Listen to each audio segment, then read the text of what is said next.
This is the disclaimer for Wildlife Control Consultant and Pest Geek Podcast with Living the Wildlife Podcast. Always follow national, state, provincial, and local laws when using pesticides and or other control methods to manage pests. Wildlife Control Consultant, LLC, Pest Geek Podcast, Living the Wildlife Podcast, Stephen M. Vantassel, or their or his affiliates are not responsible for followers' use of the information provided here. Hi, everyone. Stephen Vantassel here. Wildlife Control Consultant, bringing you another episode of Living the Wildlife Podcast as part of the Pest Geek Podcast family. So, hey, we're really glad to have you on board. We hope to take a few moments of your time to make sure you subscribe to our channel, make sure you ring the bell so you're aware of new updates.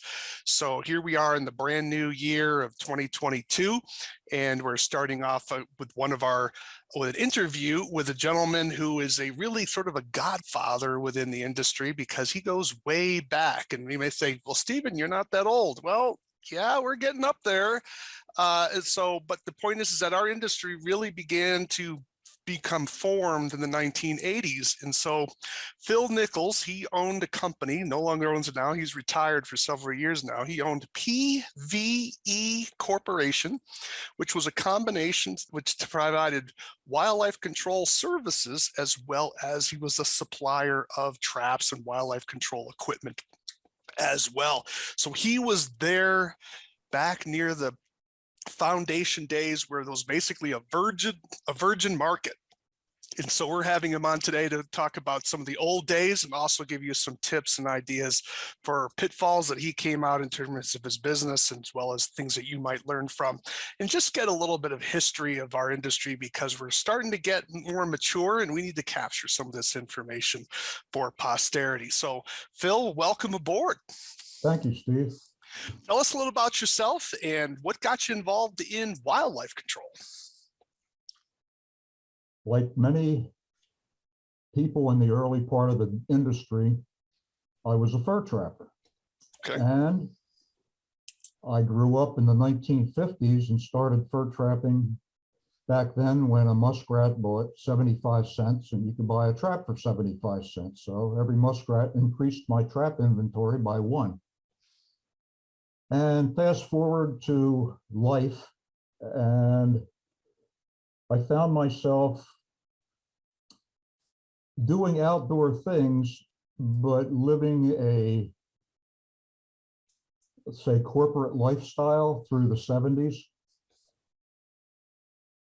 The first opportunity came when a Pennsylvania game warden came to me. He knew me as a fur trapper and asked me if I wanted to get involved in buying a permit so I could trap all year round. And all kinds of bells and whistles went off in my head. And I, of course, you know that voice in your head that says, don't do that or do that. Well, it said, do that. And well, anyway, I did it. You did it. That was the better angel. Yes. That was the better angel. Good. Yes. I did it. And of course, at that time, I didn't really understand what was going on, other than the Game Commission had come up with this program because they were sick and tired of servicing private people with their personal problems. It'd be like they were, inundated with groundhogs and giving cage traps and keeping up with things, and it just got too much for them. So they came up with this program, and they would funnel all the inquiries they get to the people that held these permits. So that was great. It was free marketing. And some of the early on calls were just ridiculous because the people expected, since they're calling a state agency, to get the service for free. Right. And of course, I had to go through great lengths to explain to them that I was a private service. And this phenomena decreased over time as more people got aware of people, I'll call them NUCOs, nuisance wildlife control operators. NUCOs became more visible. They're above the radar at some point, and people know about them and seek them out. I was one of the first things I did when there was no other avenue was be in the Yellow Pages. And that was, that was the thing then. And when did you start? When did you start moving into this space? When did you get that permit? Do you have an idea? Was that early 80s? Yeah, it was early 80s. Early 80s. Okay. Yeah.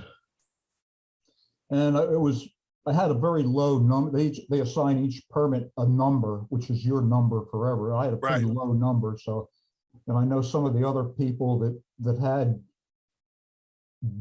gotten the permit, I knew them from fur trapping, but they had never said a word about this to me. Yes. Typically fur trappers, they're loners and they're very closed-mouthed about everything. And well, anyway, enough of that. It started to pick up, I would say, mid-80s. And I was still doing it part-time.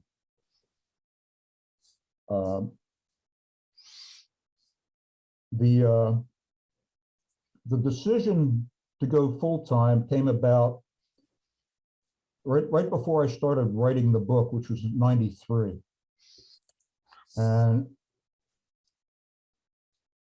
I came to the conclusion that this is what I wanted to, when you come to the realization that you have something that you want to do, that you can be passionate about with your life, it's pretty obvious, and there's just no backing out of it. You just go full steam ahead.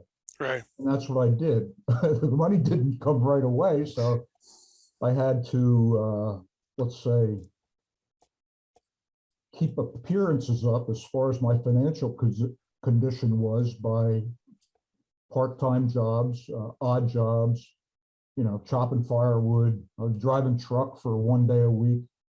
I was a night watchman, things like that. And just doing things for people. And fur trapping too. Yeah. Did you not have the population, or was it an issue of that people were still more in that do-it-yourself mode? I didn't really pursue it the way I should have until that point. Yeah, I got you. And right after that, it just started, it got to the point where I gave up all my side jobs. And I had, at that point, my adult daughter ran the office.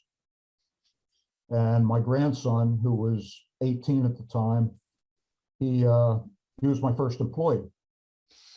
Wow. So we were getting leads through the Yellow Pages, and a lot of it was just legwork on my part, going around the police stations and leaving my card saying, here I am, use me. What animals did you control? Talk about the progression of your business. So you were doing a lot of part-time work, and then you started. The first animal I controlled was a red squirrel. Okay? Red squirrel. Okay. And then it went mostly, the Game Commission got calls for groundhogs and skunks and squirrels. That was the big three coming from them. But there was a whole world of other things that pretty soon became obvious that these were places where you could make a lot of money. I'm talking about bats, snakes, things you wouldn't really think about when you're a fur trapper. And as my grandson got older, he went on his own out to do what he did. And I hired outside employees. The most I ever had was two guys working, both two full-time during the summer, and then part-time from, let's say, late summer till early winter. And the real change came when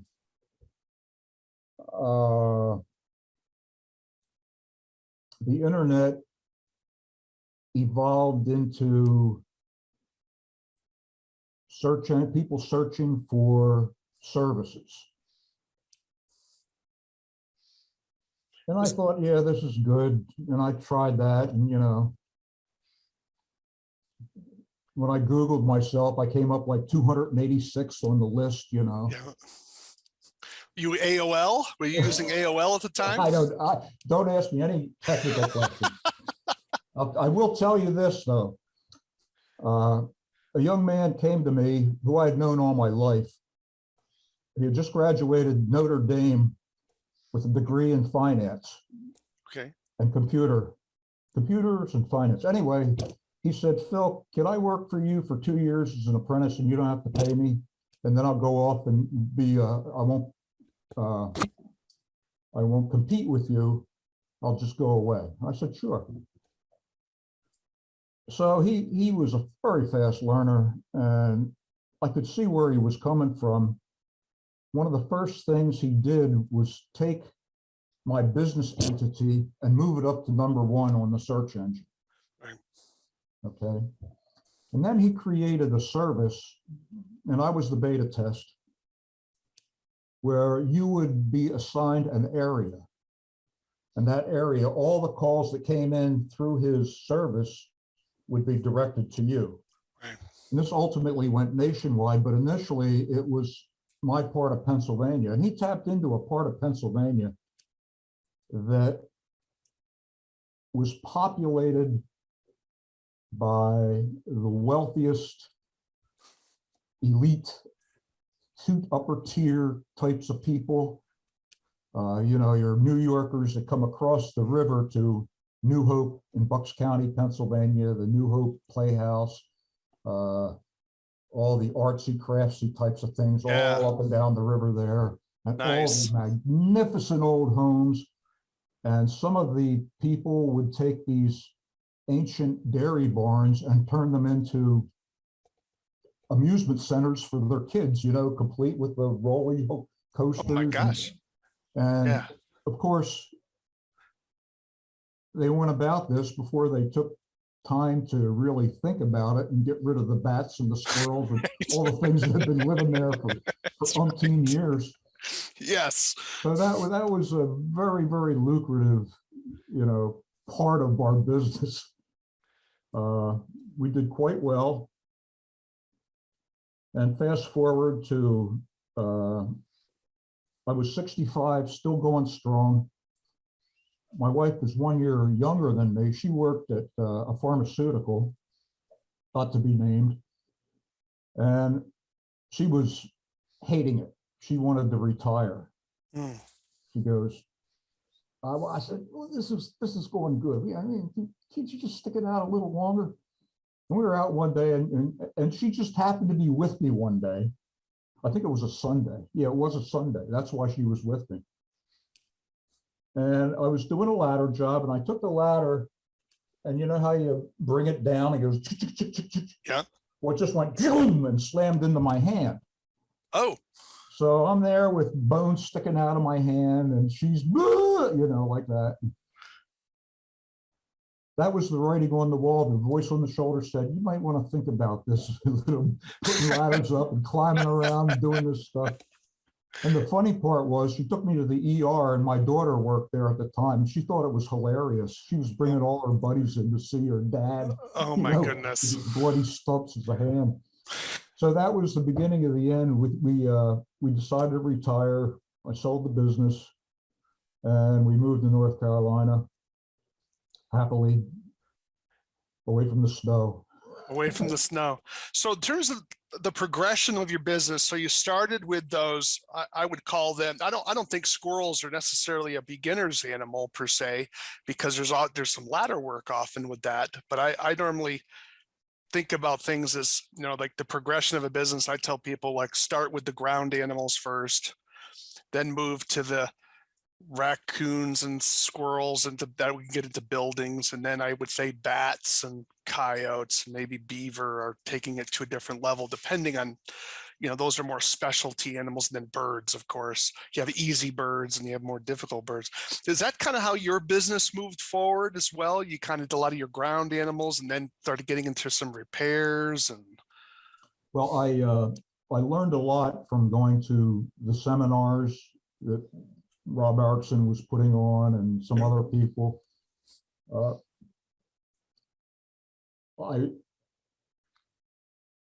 strove to leverage a job to its maximum, meaning that if the squirrel's doing bad things to the soffits, can I fix the soffits? You know, can I sell them something on top of getting rid of the squirrels? And it was pretty easy to sell it because nobody wants to go try to find another guy who maybe doesn't understand the problem the way I understood it or the way a Nuco understands it. So, and you can give them a guarantee, say, you know, this will never, oh, I've been having squirrels or raccoons or whatever for years and years. And I said, well, I can guarantee you, I can give you a guarantee that if you know, sign this contract and you won't have this problem again. And that was a good part of it. Yeah, so you learned early on the importance of those add-ons and the exclusion. In my conversations with people today, it seems that the animal control side is really just sort of it's not a lost leader, I can't say that, but it's the buy-in to the real money, right? The real money's in the repairs. And so the desire. So that's something, and you learned that, did someone tell you that, or did you just sort of figure that out on your own? Well, that was, you know, it was a combination, I would say. I learned an awful lot from the people at that time who were doing similar things, and we shared a lot too. And we didn't just talk, we would meet at like trappers conventions, you know, and these same people, you sit around the bonfire and what do you talk about? Well, a lot of ideas came out of that. A lot of methods too. I mean, I learned basically how to install an exclusion barrier to a shed that critters were getting underneath. And that was a big money maker too. And not only the shed, but some very big buildings. We would install barriers to some, you know, enormous buildings. It would take weeks. And the other thing was bats. You know, you can get a lot of money out of a bat job. Again, these wealthy people buying historic homes that had bats in the upper levels forever. Of course, they didn't want them. And you may had to go by a protocol for a historic building. Instead of using a nail, you had to use a wooden peg, you know, that kind of thing. Now, you were still in business during the Mid-Atlantic Rabies Epidemic, weren't you? Oh yeah, that was. So how did that impact your business? Because it devastated mine. What do you mean devastated? Well, I lost a third of my business. Oh, I didn't lose any business. I just lost. At the time, the fur trade was in an upcycle, and raccoons were selling for a good, you know, you could take a road-killed raccoon to a local country fur buyer and throw it on the table, and he'd give you $25 for it. You skin that coon and put it upright and send it off to the auction, fur auctions, and you could get up to $60 for it. So the raccoon population was exterminated in my area when rabies came through. We didn't have raccoons for 12 years. Well, that's what happened to me. Raccoons were such a significant part of my business. The year of the introduction of rabies, it was gangbusters. I mean, pulling raccoons out of everywhere. And then there was that death shadow, and it was down to maybe a couple of raccoon jobs in the entire year. I would say it took about 12 years to recover. I think you're about right. I was out of the business by that point. After that, you would still get rabies calls, but it was spread out. You know, it wasn't like a big, what do you call it, pandemic? The word, what's that word, pandemic? Or epidemic. Epidemic is just sort of just that spike. So it's just in the background now, and it just kills. Did you have distemper as well? Did distemper come through? Not distemper was always there, but not to that extent. Okay. So what were some of the biggest challenges? I mean, what did your wife think when you were deciding to quit all of these side jobs and start going full time? And where was she in all this? I did that only when the money was there. So that was an easy transition. There was Okay. that there's always go ahead, do what you want, but Make sure the money comes in. line. So talk about that challenge, because obviously there's that problem of you want to be able to go from one rope to the next rope, but sometimes that's not always perfectly timed. We built up quite a number of contract Okay. clientele that were repeat year after year. Some of them were government, some of them were like railroads, golf courses, rich ladies with large estates that trained hunting dogs and raised quail and pheasants. She had 300 acres totally fenced in southern Delaware County, which is where the fox hunting club clientele goes in Pennsylvania, right outside of Philadelphia. Okay. It's a ritzy area, and she paid me, 4 figures a year up front just as a retainer. Nice. So how did you recruit these contracts? Because I think that's an interest of a lot of our listeners, because that's a big challenge with our work. And it's not like bugs per se, where or someone's going to have, a restaurant's going to struggle with cockroaches, and even if you eliminate them, the likelihood of them coming back is pretty high from whatever. But with wildlife control, I had a lot of jobs. Once I finished, I never saw that client again. Yeah, that's true. I mean, that because if you solve the problem and then fix it permanently, you're not going to hear from them again. Well, right. Unless it's a different creature. But you were able to get these contracts. So talk about that a little bit. Yeah, the key was being number one on the search engine. Okay. Okay. That's, I would say, probably a good 75% of the clientele came from that, and the others came from word of mouth, reputation, and recommendation. Somebody, especially I was pretty tight with the law enforcement community, okay, and they would trust me, give me the keys to the castle, so to speak, and I could. How did you cultivate that? Was it just, did you have relatives in the police force? Did you just simply reach out to them? One of my side gigs, I was a constable, a Pennsylvania state constable for 10 years. Okay. And that involves, you work with a local court and a judge, and the judge gives you a handful of warrants, and then you have to service the warrants. Well, I'm not on a clock. I can service the warrants on my time frame. Right. So I can go to your house and knock at the door at 6 o'clock at night. Say, hi, Steve, I got a warrant here for your arrest. You want to pay for this traffic ticket you didn't pay, or you want to come with me? I have the handcuffs right here. You want to come with me to the courthouse? So wait, get my checkbook out. No, we don't take checks. We totally take cash. I don't have cash. Well, I can take you to one of the cash machines. You want to do? Yeah. Oh, wow. So that was pretty cool. Okay. And sounds dangerous. Well, I was armed. Okay. All right. And I was young too. I was young and kind of foolish in a way. All right. It was interesting. And I got it down to a system too, where I would cherry pick the warrants and leave the dangerous ones for the other constables, and I would take the ones that I would. Oh, okay. All right. There we go. So yeah, so you're not your average constable then. Okay. The judge loved me. We had a good relationship. And okay. her husband was a state cop, so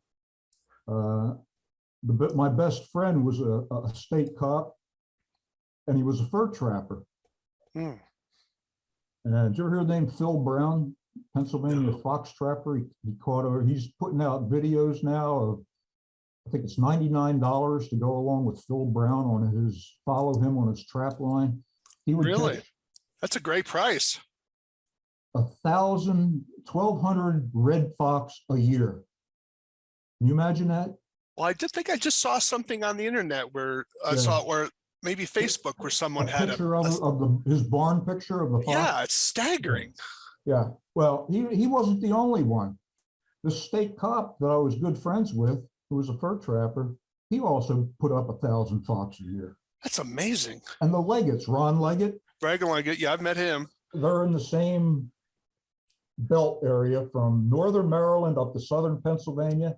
You can put up those numbers if you know how to do it. Yeah. So anyway, my friend Danny's a state cop, and he talked me up to all his buddies.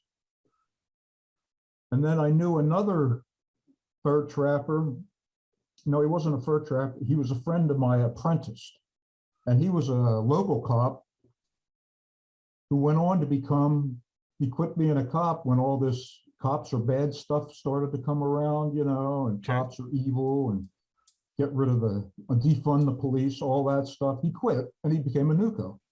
And he Wow. was trained by my apprentice who had gone to Florida and opened his business there. So he went down to Florida, trained with David, Yeah. and then came back to Pennsylvania where I live, and he's still doing it today. His No name is kidding. Chris with a K, Bakari, in Pennsburg, Pennsylvania, and he is AA Animal Control. All right. So through all those police contacts, and it's not just the police, it's the veterinarians, the wildlife rehabbers. It was like just a big happy network of constant phone calls, So it was a good time. So talk a little bit about when you were moving into your business, what were some of the challenges that you had to encounter and how did you overcome them? And because we'd like to give some advice for those who are they're starting their businesses, or perhaps they're still in the first few years, which those are the most vulnerable times of a person's business. Well, yeah, the dynamics, as you said, was you get the animal as your introduction to the customer. Whereas today, that's the minimum part of the job. Yeah. You're going for the bigger picture. And that's the dynamic that is different now. I think everybody that goes into it now is going into it with a background in metal bending and, all the skills that you need, chimney, roof work, all that stuff, insulation, everything. Demolition, reconstruction. So that's different. When I was doing it, I had my instincts and knowledge from fur trapping and my tools from fur trapping. That's about it when I started. Right. And then when I got more into it, I would see what other people were buying and see what was at the conventions and at the seminars and go from there. And eventually I was, exhibiting at the seminars and selling at the seminars my goods and, the stuff that I had for sale. Yeah. And what made you make the jump into that? When I first started, it was supplementing the income. Okay. It was, plus it was a good way to get my name out there and sell the book. Right. Well, let's talk about the book. Right. Hold it up to the people. Show them the book. Yeah. Here's the 4th edition. 4th edition. Hold it up steady. By Phil Nichols and, 16, was that font 16? I'd have to look it up what font size it was. 16 for Phil Nichols, and then I think it's 12 for Stephen Vantassel. There you go. Yeah. Okay, so that's the 4th edition. All right, 4th edition. Hold it up steady for them. You're a bit too many. We're using the blur figure. Hold it up steady for your camera. Put it right up. There you go. All right. All right. Yeah. The first edition came about when I was, as I said, just getting into wanting to go full-time, knowing I had to go full-time, realizing it was my passion. And it started out basically as I'm writing a business plan, for myself, and this is what I'm going to do. And then it started to snowball, and I thought, well, this doesn't really part of my business plan. And then pretty soon I was just committed, and I had an outline in my head that I put on paper.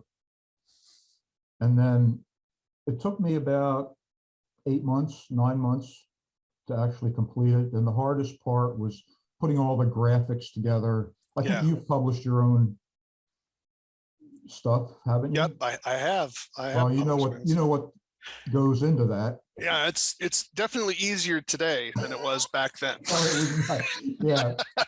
It was a little bit different back then. That's right. But anyway, hard copy photos that you had to get scanned, and oh yeah, it was a lot more work. I mean, this is going to be a dinosaur pretty soon, you know, the old hard copy. It is, yeah. But we have it in digital form too, so it's available as an ebook. Yeah, that was really the start of me getting my name out there, you know, in the industry and selling more product, selling the book. I sold out 3 editions, so yeah, that was. Yeah, and I think people. The fourth edition, I didn't want to go through. Didn't want to go through it, yeah. So I think what the sad thing is that, you know, people think that all the information's on, you know, that, you know, it's YouTube or you go to a convention, and those are valuable sources. But what people miss, I think, is that there's a coherence to a book that you often may not get with, you know, a YouTube video here or a presentation there. And people think that, you know, I had one guy, he claimed that, well, information is free. And it's like, well, and I responded back and said, yeah, if you know where it is and how to get it and have access to it and know how to sift it and know how to apply it and know what's good and what's bad, then I guess information's free after all that. And I don't think he got my sarcasm back to him very well, but that's kind of missed. I mean, people, because your book, you talk about, you know, some of that business plan a little bit in terms of how you were going to be marketing a little bit. And so, you know, where my book was a little less on the business side and more on the technique side, because I just wasn't that business savvy, you know. And so I think this is where when you learn things from different people, you're able to sort of get the full orb of the diamond, because different people emphasize different stuff. Well, what you said earlier at the beginning was I was sort of like the godfather. Yeah. And the guy that was my apprentice, David, he got married in Florida. And I would say 50 of the guests were Nichols. Wow. And we had a group picture taken. They sat me in the middle and they called me the godfather. So. They called you the godfather. All right. I did not know that. That must have been quite a picture. I think people don't understand it. It's different today, but there was such a small community back in those days. So when we went to a convention, it was almost like a family reunion as much as it was a training event. There was something magical about it. And people were, you know, as the industry grew, people longed for those days, but obviously the industry was becoming far more professionalized, and it was definitely evolving, and people are making a lot more money today than they were back then. Yeah. But there was something magical about it, because people were hungry for the information because there was no sources to get it from. You had to talk to people. Yeah, the book filled that gap a little bit, and it was a magical time that you didn't really know was magical because you were going through it, and now you look back on it and say, "Oh man, that was something." It was, and people there. It was an amazing time, because especially when you're looking at some of the techniques and you're able to talk to people who invented them. They were the ones who came up with it, and you know, nowadays it's like, oh, that's old news. Well, yeah, but it wasn't when we were there. Right. It was. I mean, I remember when I learned how to trap moles. And then of course my state banned the traps. So what else is new? Well, that was a magical time. When I sold my business, the mole traps went with it. And now we're here in North Carolina. My wife wants me to get rid of the moles in the yard. And I say, go hire somebody. Can't you find somebody around here that does moles? So she went out, she went online and bought 2 mole traps. They were supposed to come 2 days ago, but they're still not here. Anyway, as far as the future goes, I was doing some futuristic type of research and thinking. Yeah. And in 1922, Nikola Tesla made some predictions. Okay. That mostly he made them for the year 2022, and most of them have come true. The airline, global air Okay. business. Yeah. The phone, cell phones, information in your hand, that kind of thing. And you know where he got it wrong? He got it wrong. He said by 2022, people will no longer have the need to drink alcohol, and there will be no more wars.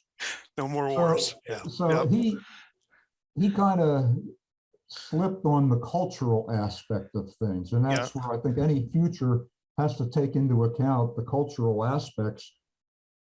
And I was talking to some people the other day, and how's your business doing? What do you see for the future? And well, it's going great.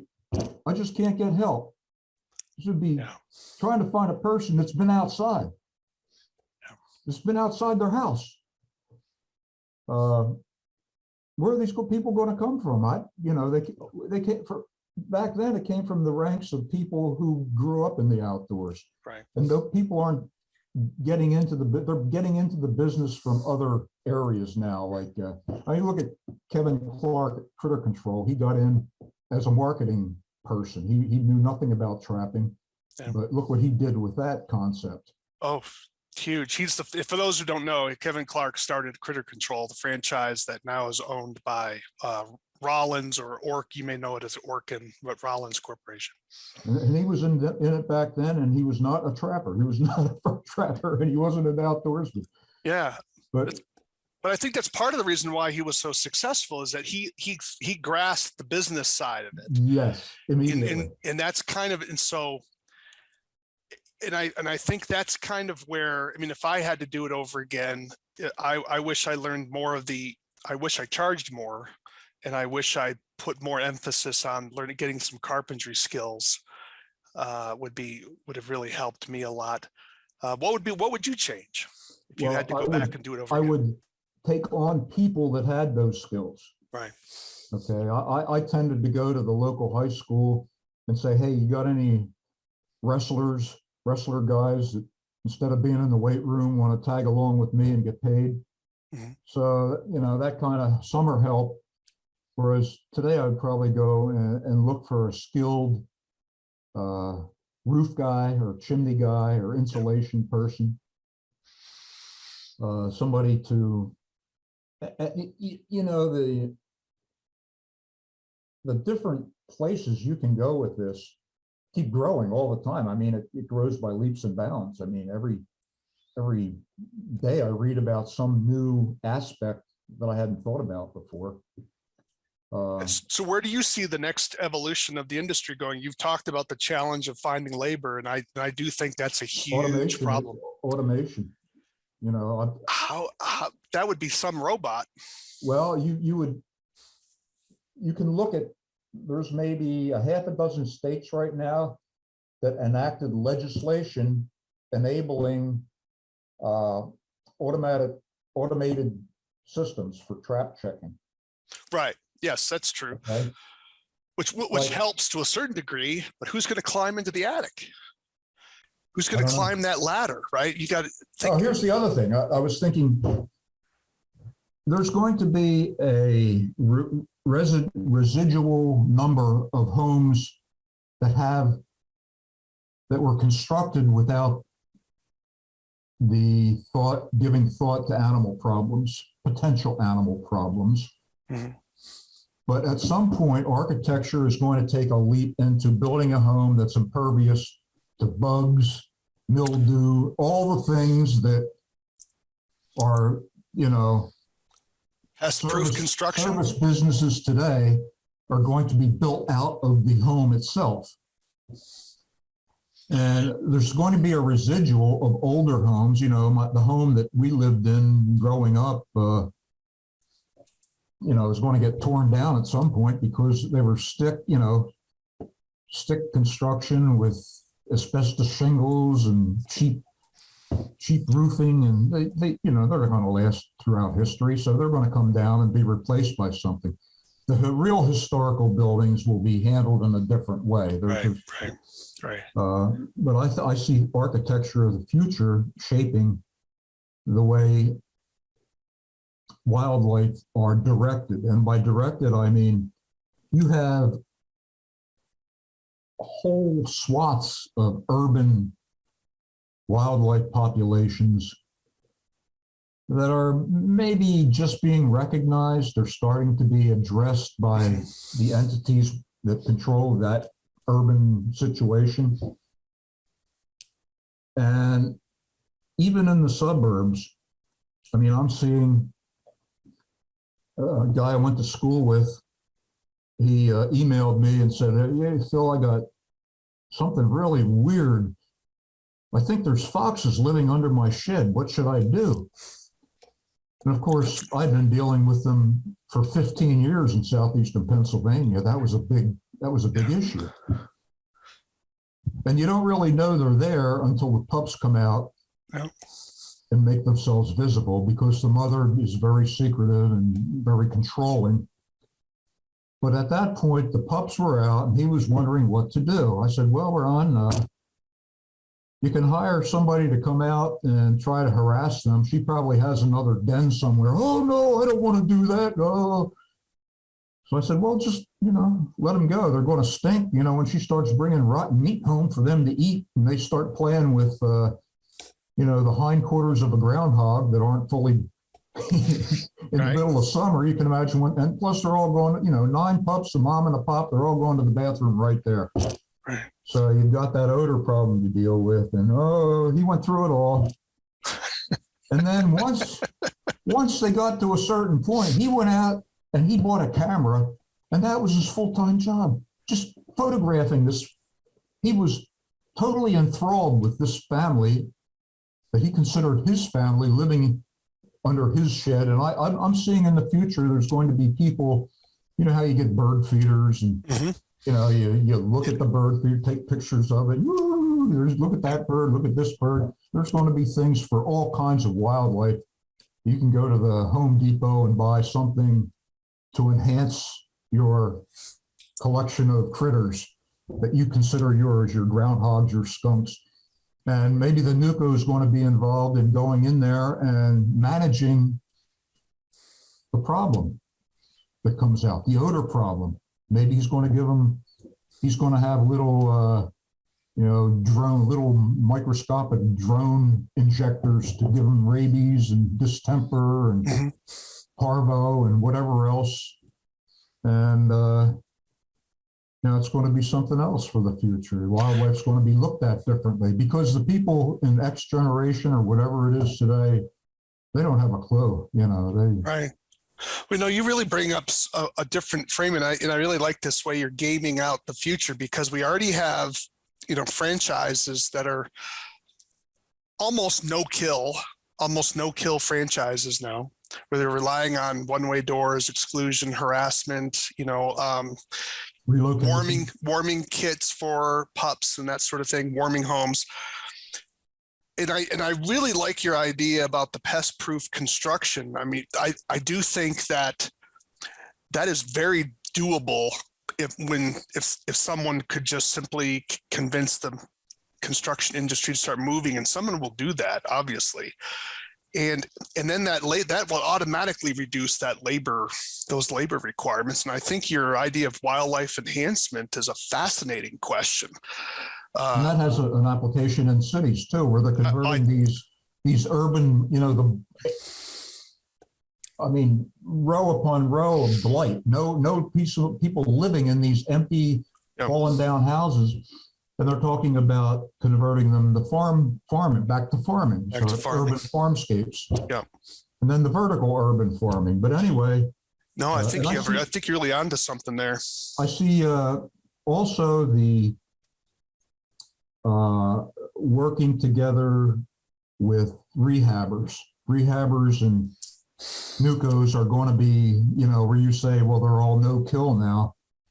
I mean, some states you have to kill, like if there's a rabies epidemic and you got a rabies vector, you got to kill it. Right. Even though a lot of them say, well, we don't pay any attention to that. We don't, we do our own, we do what we think is right. We don't think we should kill the animal. Right. Okay, well.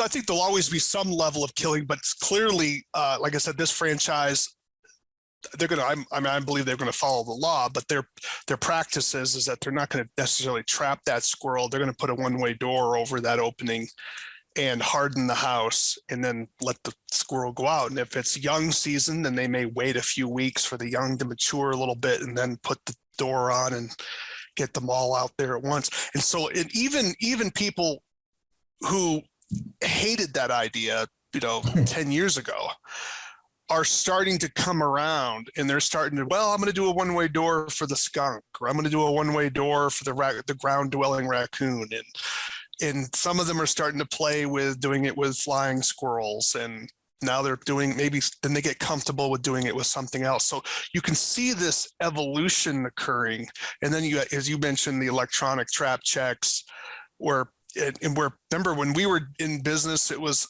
baits were the big thing. What bait are you using? Right now we have guys doing 2-door traps, the Comstocks, and, Tomahawk has their 2-door trap.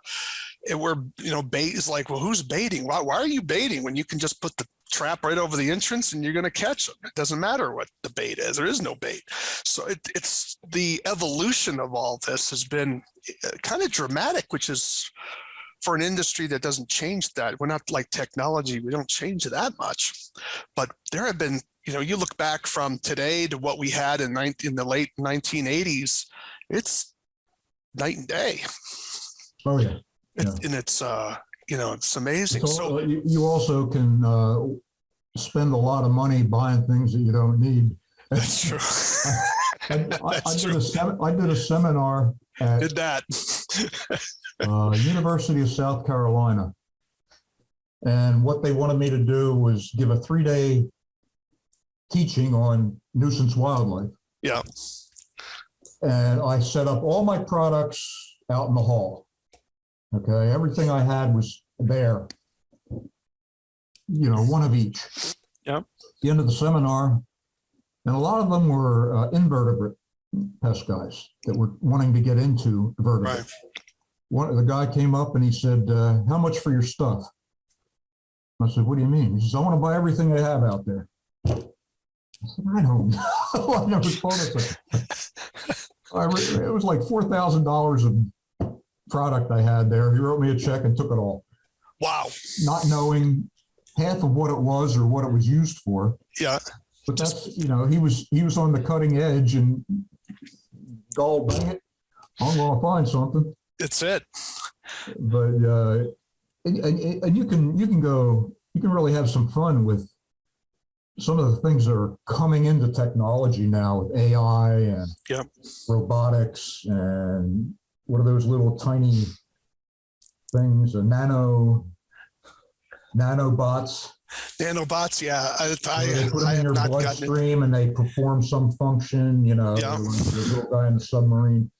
But all this stuff, at some point, you're going to reach what do they call that? The singularity, where AI surpasses human intelligence.